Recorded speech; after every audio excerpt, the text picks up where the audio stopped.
Tingnan nyo guys itong ibon. Ang galing niyang gumawa ng yung pugad nila guys. Ganito guys nung bata pa ako, yung mga ibon na ganito ang hinahanap ko lagi, lalo sa palayan guys. Meron sila nakaano sa palayan. Tapos yung pagkagawa ng bahay nila ganyan na ganyan guys. Ayan. Napakagaling nila gumawa. Oh. Tapos napakatibay ng nito. Pugad niya. Tapos kung tawagin to sa amin yung pisiw ang tawag niyan sa amin. Yan. Inalagaan ko dati nung bata pa ako pag nakakakuha ako ng sisiw niya.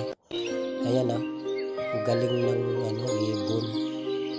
Ayan, talagang hindi siya mapapasok kahit umulan, hindi talaga mapapasukan ng tubig sa loob. Ay napakaganda niyan oh. Galing naman nila gumawa. Talagang inaano nila.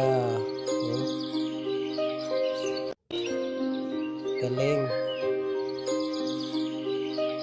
Hindi talaga yan mapapasok ng yung ulan. Tapos yung may maliit lang siyang butas dyan yung